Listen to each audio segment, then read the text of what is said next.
Why is running a small business so dang hard? I read an article that got me thinking the four biggest problems in creating your small business. I want to talk about it and really kind of think about what is your biggest challenge. Welcome into a Monday morning edition of Small Business Mornings. I'm your host, Pat Miller, the Idea Coach. Also on today's show, I have reason to no longer worry about the economy. No, and you should not be worrying about the economy either, because there's a new indicator that I think is pretty darn important. We'll talk about that. Also, we're going to talk about something that Brewers fans have been expecting for a long, long time. Breaking news out of Major League Baseball. We'll talk about that. And our question of the day. It's a Monday, so we have a whole week in front of us. What is one objective that's got to get done? I want to challenge you to find one and write it down. So we're not just checking off stuff, we're making an impact. All of that is coming up on this edition of Small Business Mornings, a daily live stream at 9 a.m. Central for solopreneurs and small business owners who are tired of building their business all by themselves. We get together every day, we talk about the news, we laugh, we drink our coffee, and we live out our mission. Don't grow it alone. And good morning to these lovely people already tuning in. And if you're watching, make sure you say good morning in the chat so we know you're here. Sarah Deacon, great to see you. Susie Moon, Leanne Lovely, and Jennifer Aniston. And of course, Wife Product, Abby Miller, great to see you. Okay, running a small business is not easy. We know this, right? Raise your hand if you know this, right? It's the reason why we stick together in the community. And it's the reason why we do this show. It's the reason why I'm on the planet, to try and make it a little bit easier for you to live out your small business dream. And I think this community thing is the missing link for many of us, because we have networks already and we know how to do what we do. But in the community, we share our experiences that feel foreign to us. I have no idea how to do the thing. Oh, I do. Boom. That doesn't happen in networking. And when you look at the four biggest challenges for running your small business, a lot of them are fixed when you get together in a community. Good morning, Adam. Great to see you, and Patty as well. So I want to share what this article said the four biggest challenges for small business owners are, and tell me which one resonates the most with you. The four challenges, biggest ones: cash flow, employees, knowledge that you need to know how to do everything at once, and work-life balance.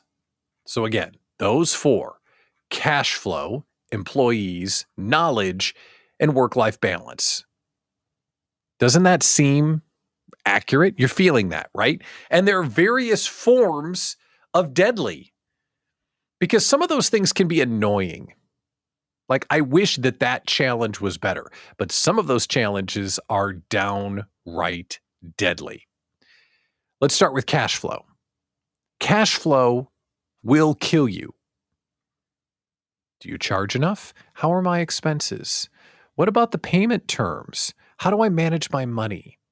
How much do I draw, and when do I take a paycheck? When are my vendors paid? How are my vendors paid? What about credit cards versus cash? Do I have a line of credit? Should I get a line of credit? How much debt is not enough debt? How much is too much debt? Like, all of these things. And get any one of those wrong, it could kill your business. So cash flow is probably number one. And raise your hand, Patty, that buys beautiful things and then tries to resell them. I'm sure you've seen cash flow challenges in your business. Everyone has seen that. I have a lot of money coming, but they haven't paid me yet. Sound familiar? Employees, that's a whole new challenge that a lot of folks in the Idea Collective have not faced yet. But I would include contractors into this bucket, because when you're working with other people who help do your work, you're also managing them and their emotions and their talents and expectations. I mean, now you have to deal with interacting with other people who you can't make work till midnight like you will. You got to communicate with them. Oh, God. communication sucks. Lead time, delivery expectations, training and supervision, work quality, acceptable standards, career path, advancement, compensation, motivation, feedback, making them feel good. So which one's worse for you, cash flow or employees? Then there's knowledge. This is the third one. You're good at delivering the product, or you wouldn't have a business, right? Teresa's good at making beautiful things, but she's still got to run a business. Abby Miller's good at taking pictures, but she's got to go run a business. So you're good at doing the product, but then you have to figure out sales, marketing, taxes, accounting, strategy, networking, relationships, time management, technology, social media, like all of this stuff, branding, whatever. All of that has to get managed. And then, this is the big one. This one made me laugh because I could tell that this was like someone who isn't a small business owner that wrote this article. They talked about, well, the fourth challenge is work-life balance. What? Like, have you ever been in a conversation with the real ass small business owner and had them say, oh, you know what, Susie, my work-life balance isn't what I want. Come on. When you eat what you kill, you never stop hunting. There is no, it doesn't happen. It doesn't happen. It doesn't happen. You came into small business for work-life balance? Wrong sport, pal. Not going to happen here. Time management, making good choices. How much is enough? Knowing when to quit, knowing when to rest. Family time, hobbies? Pfft, what? With all of this, which one is the thing that made you go, yes, I feel that the most? Cash flow, employees, work-life balance, or what was the fourth one? Oh, yeah. Knowledge. The things that we don't know. Which one of those made you feel the most? I think I felt work-life balance the most simply because there's no such thing. But cash flow is the one we really should be scared about. Because if we don't mind our cash flow, then you don't have a small business anymore. So that's the real dangerous one, is cash flow. But at the same time, the knowledge thing is pretty darn important. If we're not, asking for help, and if we're not offering help to one another, we could really end up dead. Not literally, but our business could be. So when we look at all of this, and Adam lived it out, that's right. Cash flow killed me for sure. When we look at all of these challenges, when I look at all of these challenges, this is why I keep standing on my desk and screaming. This is why the Idea Collective exists. And trying to communicate that to people has just been so tough. But this is why the IC exists. Where else do you go and say, Adam, have you seen this before? Yeah, I have. Let me help you. All of these things need to be answered. All of them could end up killing your business. And this community and this show and my whatever it is I'm doing with my life, this is why we are here. And Abby, cash flow for sure, especially when there is no full-time employed spouse that we're leaning on for paying bills. Is that not true? There is a subset of the Idea Collective and small business owners in general that are flying live without a net. They're flying, like Abby and I, we are flying without a corporate job. We're flying without health insurance. There is not a steady paycheck to lean on. If I have a bad month and she has a bad month, guess what, kids? No Culvers. Guess what, credit card? Get ready. You're going to get a workout.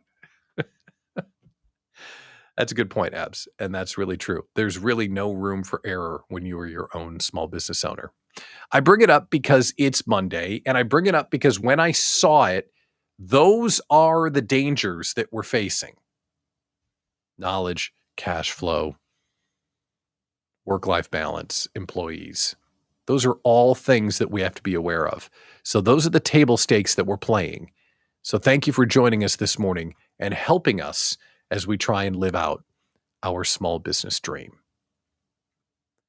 Each year, there's a beautiful story that happens when Merriam-Webster, the dictionary people, they still exist, when they release their annual update to the dictionary. This year, 690 words have been added to the dictionary, and every year this story makes news because it's always slang. Slang, pop culture words, they make it into the dictionary.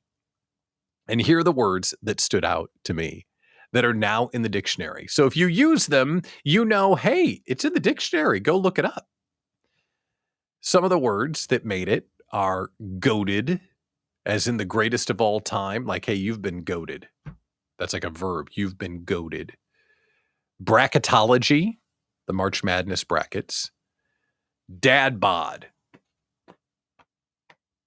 Thank you very much. I am now officially, I can't do a profile. Now I'm officially in the dictionary with my dad bod. Grammable. That's so grammable. Suited for Instagram. Made it to the dictionary. And they define dad bod, by the way, in case you were curious. Adam, I don't know if you're curious. You don't have a dad bod. Full-fledged. One that is slightly overweight and not extremely muscular. Pew. Yes. Yes. A few others that made it. These two are great. Have you ever seen someone do this? Mwah. Just chef's kiss. Mwah. Now in the dictionary. And thirst trap. Now in the dictionary. Thirst trap. So who cares about all this? Really no one. A big fat no one. Because when's the last time you thought, oh, I shouldn't say that? In fact, when is the last time that you thought about, oh, I used poor grammar there? I mean, hasn't poor grammar just left the entire everything? Do you think poorly of someone? Some of you do judge my grammar, which is bad. But if someone uses poor grammar online or in an email, do we even care? Have we just kind of rounded that off now? It's like, whatever.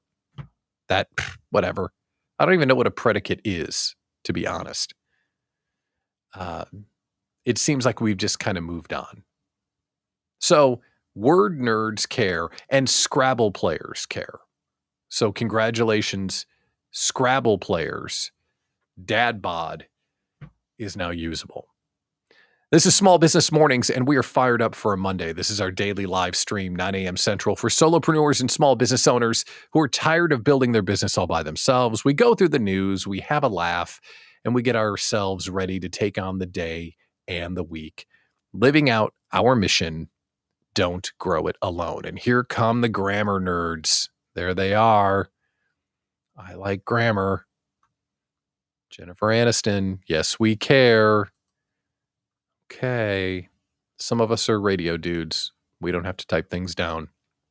But thank you for being there because you save us from looking really, really bad. Let's change the subject. October is here, and I'm convinced that the economy is going to be just fine. In fact, I have statistical proof that we are not in a bad economic position, and I'll prove it to you.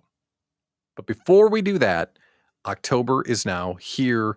It is National Breast Cancer Awareness Month.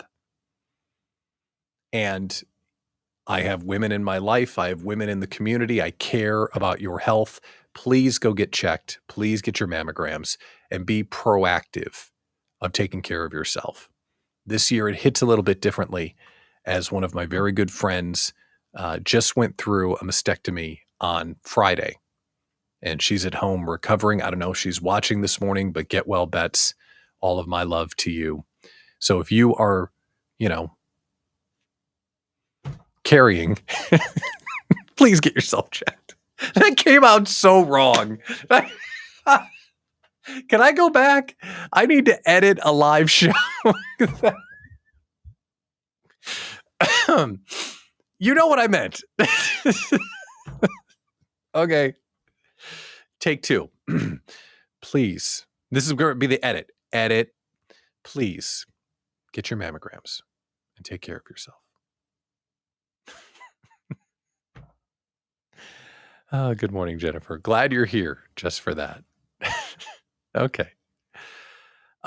We shouldn't be worried about the economy, and I can prove it. Okay? Here we go.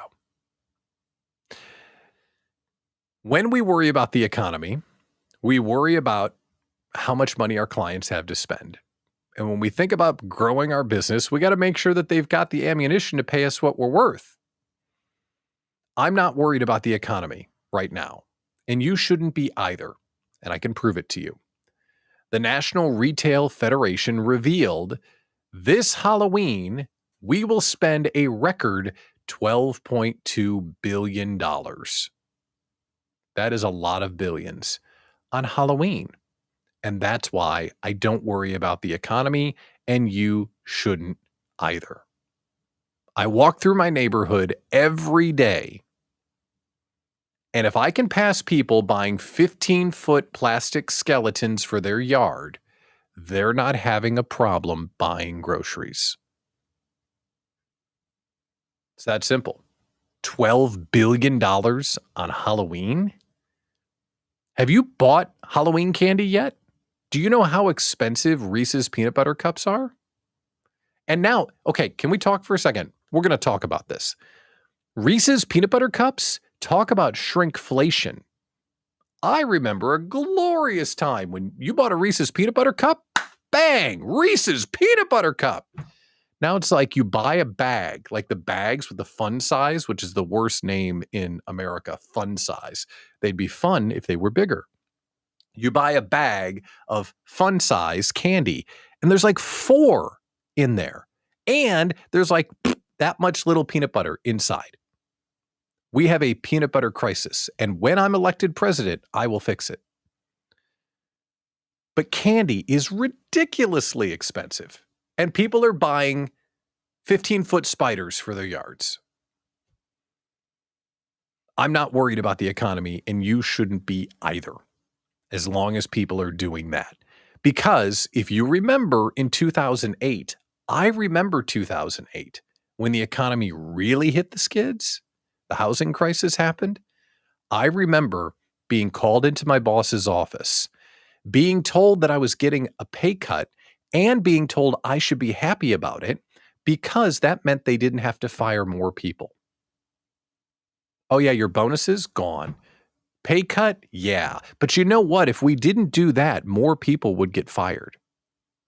Thanks. Do you remember 2008? Like the entire world went, uh-oh, like canceling cable, not going out to eat for months at a time, wondering if you could make the mortgage. That was 2008. 2008 was not 15-foot skeletons and projection systems for Halloween. One more thing while we're talking about Halloween. And yes, Sarah Deacon, thank you. Men get breast cancer too. One more thing about Halloween. Do you have a favorite Halloween costume you've ever had? Like the best Halloween costume that you ever dressed up as? Can you think of the greatest hits of your Halloween past?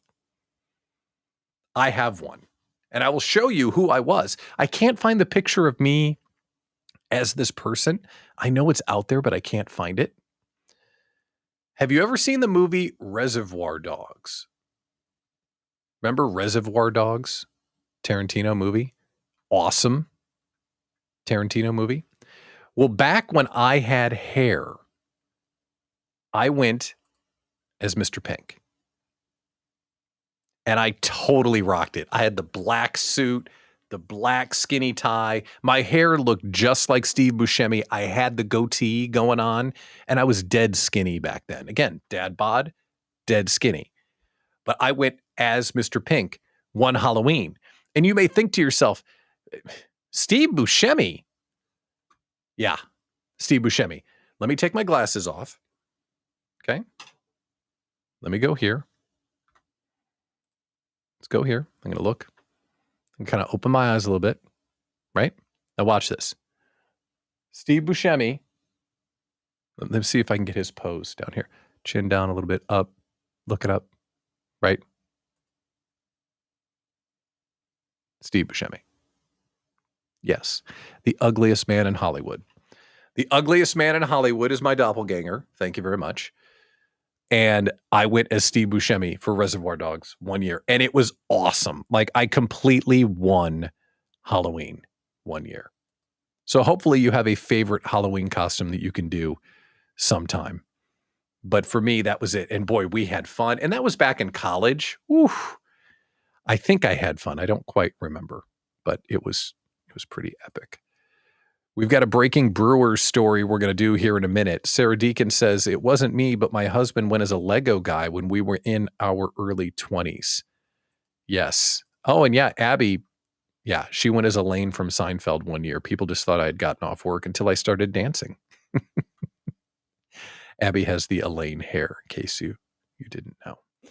All right, let's talk about Brewers news. And Brewers are going to the playoffs. Congratulations. The Cubs are not. Life sucks.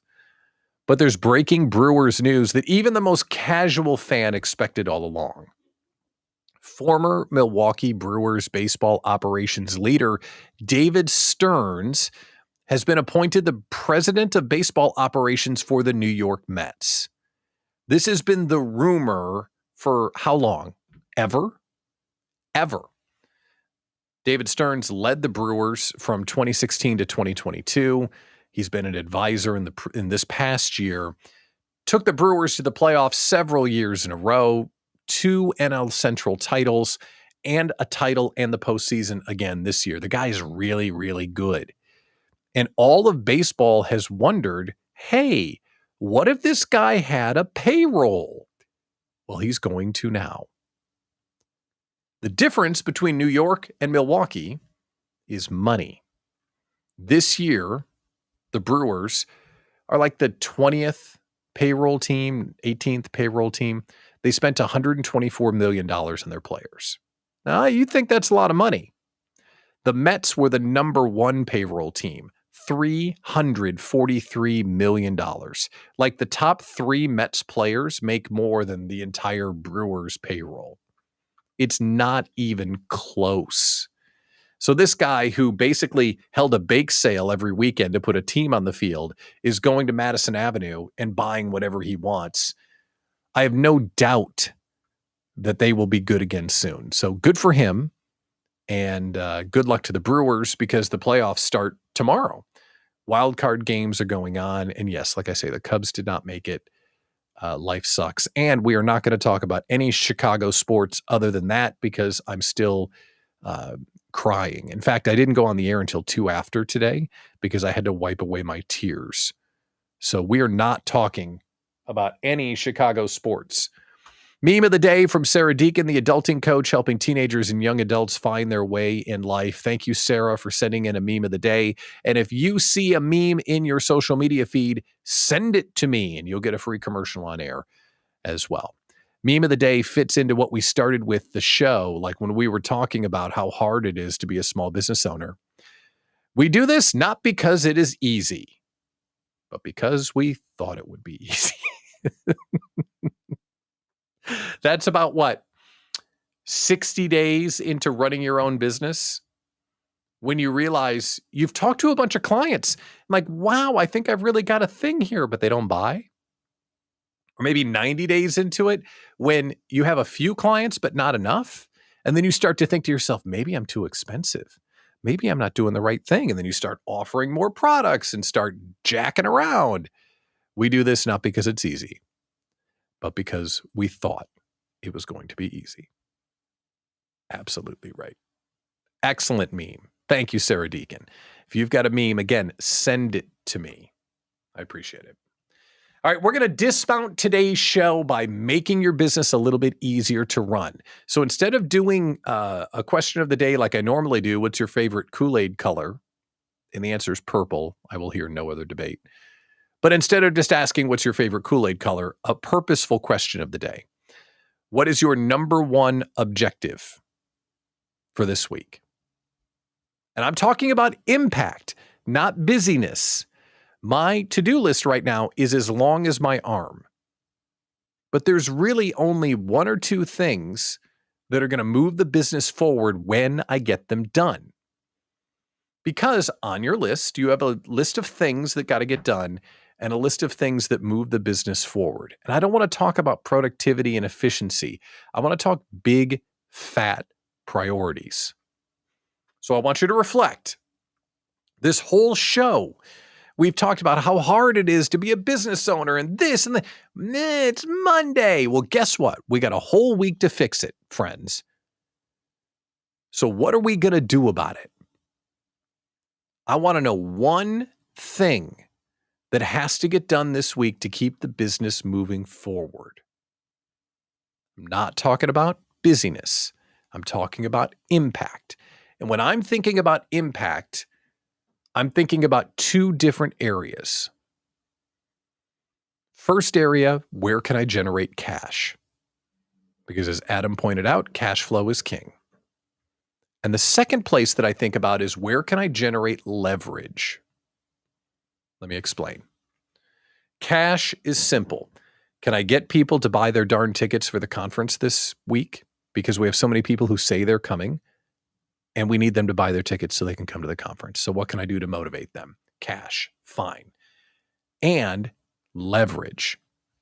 What can I do that will spark movement and activity from the team? What can I do that will affect change with multiples of impact?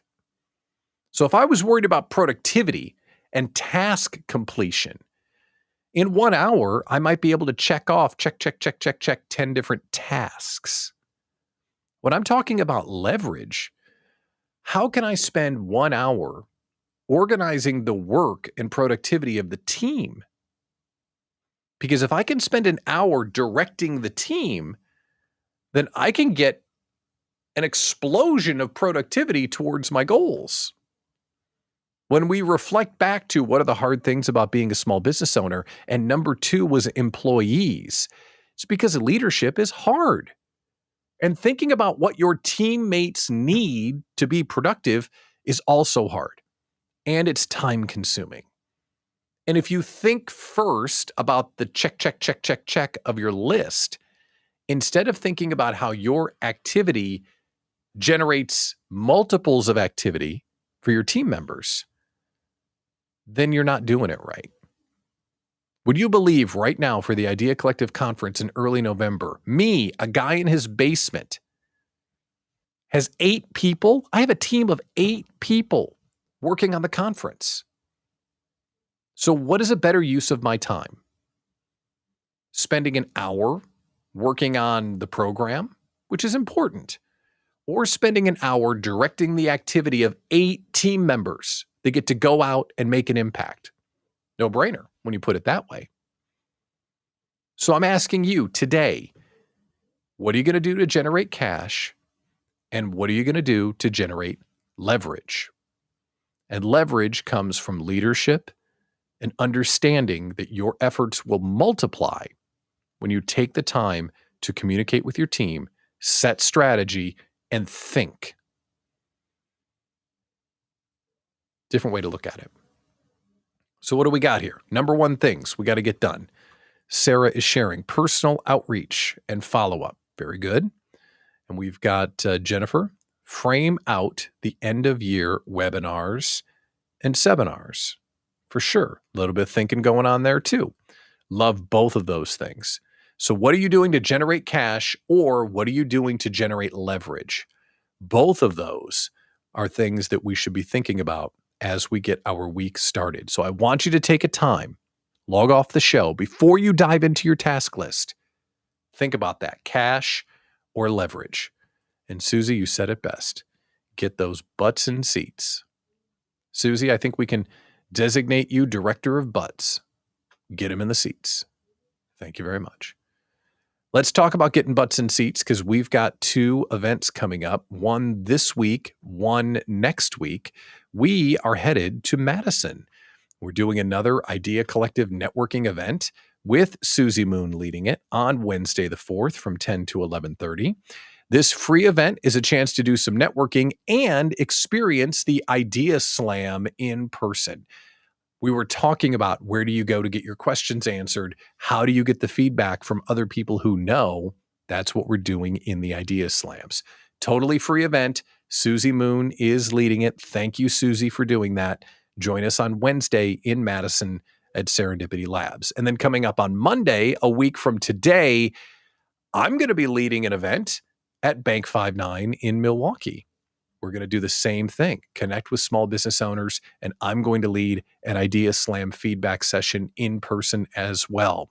So if you're watching us in near Madison or near Milwaukee, you don't have to be a member to come to the event and experience what we are doing to make an impact for small business owners in real time. Last thing, we talked all about the conference. Susie Moon, the director of Butts and Seats, reminds me we got to get some people there. You're going to come this year, right? Telling you, this event, it's like no other event. I thought of a slogan this weekend that it's community over keynotes, because it's really what it is. Marcus Lemonis, the business turnaround king, is our keynote. He's going to be amazing. Megan Riley and Hallie Brooke, they're going to be incredible. Craig Culver, that guy, Craig Culver, is going to be there. Amazing keynotes. But if you ask every single person that went there, what's more valuable? Community over keynotes. You're going to learn, you're going to up-level your business, but it's community over keynotes for sure. November 9th through the 11th, Grand Geneva Resort. Would love to see you there. And yes, I agree with you, Sarah. The conference is magic. With that, we're going to wrap up for a Monday. Quick announcement about my schedule this week. I'm traveling to go to my friend's funeral in Lincoln, Nebraska. Her funeral is on Wednesday. So I'm going to be departing Tuesday night, coming back midday Thursday. So there will not be a small business morning show on Wednesday or Thursday this week. I thought about doing it from my laptop in a hotel room, and all of this technology wouldn't work the way that it should. So I beg your forgiveness. I've got to go say goodbye to a dear friend. So Wednesday and Thursday, we will not be on the air. But we did spend some time this morning, and I appreciate you coming by. I'm Pat Miller, the Idea Coach. Thanks for tuning into Small Business Mornings. We've talked all about what it takes to be successful. Now's the time to make it happen. Have a great day. We'll talk to you tomorrow morning.